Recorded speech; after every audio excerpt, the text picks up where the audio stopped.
Welcome back students. Let's start discussing today's topic जो कि है कोऑर्डिनेशन की इम्पोर्टेंस और उसके फीचर्स। उसके बाद हम एक ही बार पूरे टॉपिक का रिवीजन ले लेंगे। इम्पोर्टेंस ऑफ कोऑर्डिनेशन यानी कि कोऑर्डिनेशन क्यों जरूरी होता है, उसके 3 रीजन होते हैं: growth in size, functional differentiation और स्पेशलाइजेशन। ग्रोथ इन साइज का मतलब ये होता है कि जैसे जैसे हमारी कंपनी बढ़ती जाती है, जैसे जैसे हम अपना बिजनेस और एक्सपैंड करते जाते हैं, हमारे नंबर ऑफ एम्प्लॉयज बढ़ते जाते हैं। जितने नंबर ऑफ एम्प्लॉयज बढ़ेंगे उतने ज्यादा इश्यूज होंगे, उतने ज्यादा डिस्प्यूट्स होने के चांसेस होंगे। तो कोऑर्डिनेशन उस प्लेस पे यूनिटी ऑफ एक्शन लेके आता है, जिससे कि सारे एफर्ट्स को कोऑर्डिनेट करके अचीव हम कर सके अपना ऑर्गेनाइजेशनल गोल्स। फिर दूसरा टॉपिक था फंक्शनल डिफरेंशिएशन। इसके लिए जैसे कि हर एक डिपार्टमेंट होता है हमारे ऑर्गेनाइजेशन में, तो मान लो अगर मेरी 20% की जो सेल, मैंने आपको एग्जांपल दिया था पिछली वीडियो में, 20% सेल का टारगेट था और 10% हम अचीव कर पाए थे बस। तो जो 10% अचीव नहीं हुआ, मार्केटिंग वाला कह सकता है कि सेल्स की वजह से नहीं हुआ, और सेल्स डिपार्टमेंट बोल सकता है मार्केटिंग डिपार्टमेंट की वजह से नहीं हुआ। तो ये जो डिस्प्यूट्स है इनको खत्म करने के लिए हमें कोऑर्डिनेशन बहुत ज्यादा जरूरी होता है कि डिफरेंट डिपार्टमेंट्स को के बीच में कोऑर्डिनेशन होना बहुत जरूरी है, जिससे कि हम अपने गोल्स अचीव कर पाए। तीसरा था स्पेशलाइजेशन। अब जैसे कि हमारी टेक्नोलॉजी बढ़ती जा रही है तो उसके लिए हमें एक्सपर्ट्स की जरूरत होती है, और एक्सपर्ट्स के अंदर एक घमंड, प्राउड टाइप फीलिंग होती है कि हमें सब कुछ आता है, बाकी किसी को कुछ नहीं आता, जिसकी वजह से हमारे एम्प्लॉयज में डिससैटिस्फैक्शन हो जाता है। तो वहां पे कोऑर्डिनेशन बहुत ज्यादा जरूरी है स्पेशलिस्ट और हमारे एम्प्लॉयज के बीच में, जिससे कि कोई भी जेलेसी फैक्टर या ईगो फैक्टर ना आए और कोई भी ऐसा फैक्टर ना आए जिससे कि हमारे ऑर्गेनाइजेशन गोल्स अचीव ना हो पाए। एक बार नोट से देख लेते हैं, फिर हम फीचर्स पे आएंगे कोऑर्डिनेशन के। हमारी 3 इंपॉर्टेंस थी: growth in size, functional differentiation और स्पेशलाइजेशन। ग्रोथ इन साइज का मतलब ये होता है कि ये यूनिटी ऑफ एक्शन लेके आता है। जैसे जैसे हमारा बिजनेस एक्सपैंड करता है, नंबर ऑफ एम्प्लॉयज जो हैं वो इंक्रीज होने शुरू हो जाते हैं, तो उनके बीच में यूनिटी ऑफ एक्शन की बहुत ज़्यादा ज़रूरत होती है, जिससे कि हम अपने गोल्स अचीव कर पाए। फाइन। सेकेंड पॉइंट वाज, मैंने लास्ट वीडियो में आपको एग्जांपल दिया था कि इस 10% का जो डिफरेंस था हमारा, या कह लो डेविएशन था हमारा, उसके ऊपर ब्लेम करने के लिए मार्केटिंग डिपार्टमेंट कह सकता है कि सेल्स डिपार्टमेंट की गलती थी, और सेल्स डिपार्टमेंट बोल सकता है कि मार्केटिंग डिपार्टमेंट ने अपना काम ढंग से नहीं किया। तो अगर इन दोनों डिपार्टमेंट्स के बीच कोऑर्डिनेशन होता तो ये डिस्प्यूट अराइज नहीं होता और ना ही ये डेविएशन अकर होता। तो departments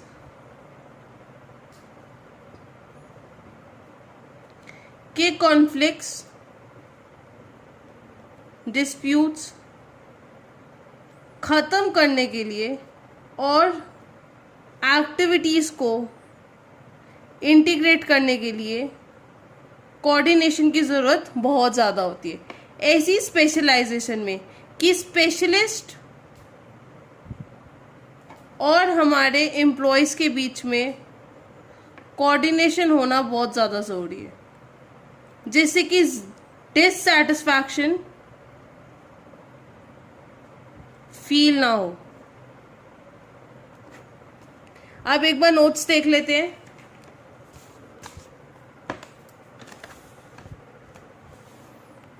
growth in size, unity of action लाने के लिए, एफर्ट्स और एक्टिविटीज को इंटीग्रेट करने के लिए और हार्मोनाइज करने के लिए इंडिविजुअल गोल्स और ऑर्गेनाइजेशन गोल्स को कोऑर्डिनेशन के थ्रू। फंक्शनल डिफरेंशिएशन में it is essential to link the activities of various departments and to avoid conflicts among them. Example वही लिखा है मैंने कि marketing objective, department objective may be to increase sales by 10% by offering discount, लेकिन finance department वो approve ना करे क्योंकि वो ये कह सकता है कि लॉस ऑफ रेवेन्यू होगा। स्पेशलाइजेशन, कॉम्प्लेक्सिटी होने के कारण हम डिफिकल्ट टास्क को परफॉर्म करने के लिए एक्सपर्ट्स हायर करते हैं और वो सोचते हैं कि वही इवैल्यूएट और जज करने के काबिल है, जिसकी वजह से जो बाकी मेंबर्स हैं या बाकी एम्प्लॉयज़ होते हैं उनको डिससेटिस्फैक्शन फील हो जाता है। उनके कॉन्फ्लिक्ट को अवॉइड करने के लिए हमारे लिए कोऑर्डिनेशन बहुत ज़्यादा ज़रूरी होता है। अब आते हैं हम फीचर्स ऑफ कोऑर्डिनेशन पे। अगर आपको याद हो, मैंने फीचर्स ऑफ मैनेजमेंट में आपको पढ़ाए थे कि मैनेजमेंट ऑल परवेसिव होता है, कंटिन्यूअस प्रोसेस होता है, group activity, goal oriented process, multi dimensional,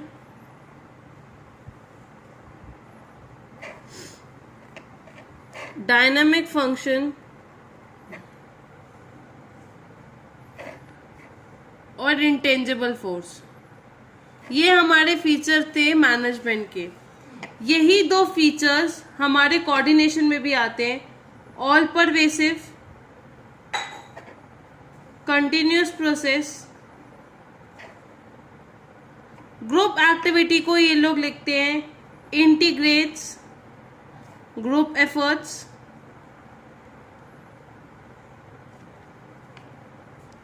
ensures unity of action। उसके बाद आता है deliberate function, responsibility of all managers. यहाँ पे ऑफ ऑल मैनेजर्स का मतलब है levels of management. All pervasive का मतलब है कि टॉप लेवल से शुरू होकर, क्योंकि टॉप लेवल प्लान्स करता है, उसके बाद उस प्लान्स के अकॉर्डिंग हम ऑर्गेनाइजेशनल स्ट्रक्चर डिसाइड करते हैं, उसी अकॉर्डिंग हम स्टाफिंग करते हैं, फिर हमें डायरेक्टिंग की ज़रूरत पड़ती है इन ही प्लान्स को एग्जीक्यूट करने में, उसके बाद हमें कंट्रोलिंग की ज़रूरत पड़ती है, जो भी हमने प्लान स्टैंडर्ड किया था और एक्चुअल परफॉर्मेंस के बीच में जो डिफरेंस था उसके लिए करेक्टिव एक्शन लेने के लिए। कंटिन्यूस प्रोसेस का मतलब था जब हमें ये पता है कि मैनेजमेंट के हर एक फंक्शन के अंदर कोऑर्डिनेशन होता है, तो जब फंक्शन कंटिन्यूसली चलते हैं ऐसे ये भी तो कंटिन्यूसली वर्क करता रहेगा ना साथ साथ। फिर इंटीग्रेट्स ग्रुप एफर्ट्स, हम यही तो पढ़ते आ रहे हैं कि ये सारे ग्रुप एफर्ट्स को कहाँ लीड करता है, अचीवमेंट ऑफ गोल्स। फिर एंश्योर्स यूनिटी ऑफ एक्शन, वो भी हमने पढ़ा था ग्रोथ इन साइज में, कि जितने एम्प्लॉयज हमारे बढ़ते जाते हैं वैसे वैसे यूनिटी ऑफ एक्शन लाना उनके जरूरी होता है। रिस्पॉन्सिबिलिटी ऑफ ऑल मैनेजर्स का मतलब होता है कि टॉप लेवल मैनेजमेंट प्लान्स बनाकर कोऑर्डिनेट करने की कोशिश करता है ऑर्गेनाइजेशन की एक्टिविटीज को। उसके बाद मिडिल लेवल टॉप और लोअर लेवल के बीच में लिंक का काम करता है, और जो लोअर लेवल होते हैं वो वर्कर्स की एक्टिविटीज के साथ कोऑर्डिनेट करते हैं, जिससे कि हम अल्टीमेटली ऑर्गेनाइजेशन गोल्स अचीव कर पाए।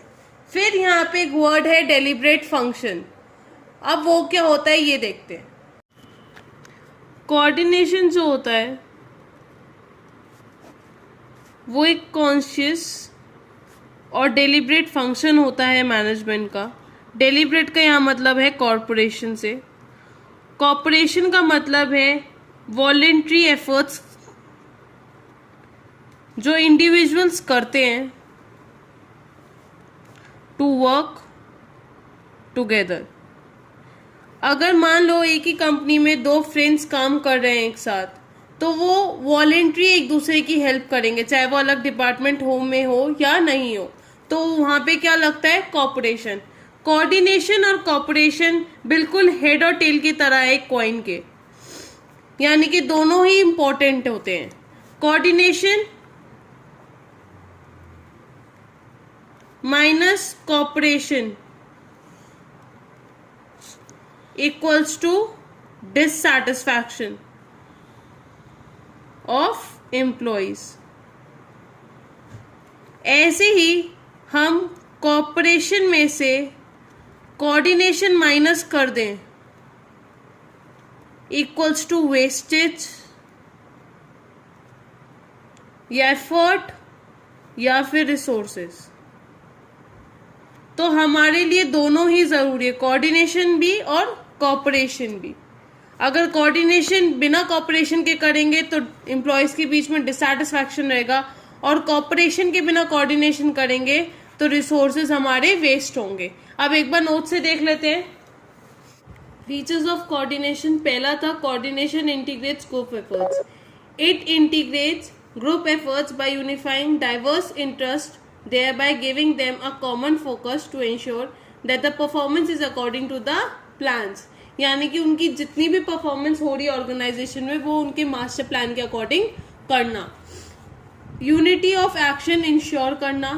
It ensures unity of action by acting as a binding force that between departments so that all the action is aimed at achieving the goals of the organisation. Obviously बात है, ensures unity of action से ही पता चल रहा है कि हर एक individual department के एफर्ट्स को, उनके काम को हमें अचीवमेंट ऑफ गोल्स की तरफ लेके जाना है। Coordination is a continuous process. It begins at the planning stage and continues till controlling. Top management plan करती है इंटायर ऑर्गेनाइजेशन के लिए, उसी प्लान के अकॉर्डिंग हम ऑर्गेनाइजेशनल स्ट्रक्चर फॉर्म करते हैं और स्टाफ करते हैं अपने एम्प्लॉयज को। डायरेक्टिंग चाहिए होती है इन्हीं प्लान्स के एग्जीक्यूशन के लिए, और कंट्रोलिंग करेक्ट करता है डेविएशन अगर कोई प्लान स्टैंडर्ड्स और एक्चुअल डेविएशन के बीच होती हैं। फिर है coordination is all pervasive. It is required at all levels of management due to the interdependent nature of the activities of various department. मतलब ये कि हर एक लेवल ऑफ मैनेजमेंट के लिए जरूरी होता है, क्योंकि इनका काम होता है कि हर एक डिपार्टमेंट के एक्टिविटीज को ऑर्गेनाइजेशन गोल्स की एक्टिविटीज में अचीव करना। एंड सॉरी, वो एक्चुअल परफॉर्मेंस है, डेविएशन नहीं, मैंने गलती से डेविएशन बोल दिया था। Fifth point, coordination is the responsibility of all the managers. Top level managers का काम होता है कोऑर्डिनेट करना सबऑर्डिनेट्स के साथ और इंश्योर करना कि सारी पॉलिसीज जो उन्होंने बनाई है वो ठीक से कैरी आउट हो रही हैं। फिर मिडिल लेवल मैनेजमेंट कोऑर्डिनेट करता है फर्स्ट लाइन मैनेजर्स और टॉप लेवल के साथ। ऑपरेशनल मैनेजमेंट कोऑर्डिनेट करता है एक्टिविटीज वर्कर की और इंश्योर करता है कि काम सही तरीके से हो रहा है या नहीं। Coordination is a deliberate function. A manager has to coordinate the efforts of different people in a conscious and deliberate manner, जिसको हम cooperation कहते हैं। Cooperation का मतलब होता है कि voluntary effort करते हैं जो individuals एक साथ काम करने के लिए। Cooperation and coordination are two related terms.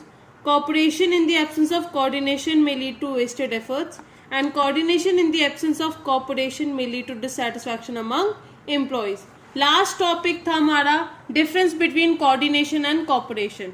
Basis meaning it is the process of achieving unity of action among interdependent activities and implementation of plans.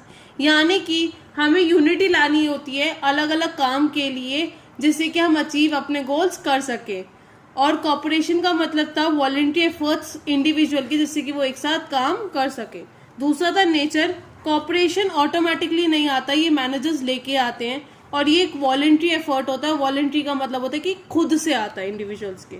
Requirement का मतलब है it is essential for achievement of organisation goals, और ये इसलिए होता है कि एक साथ काम करना चाहते हैं।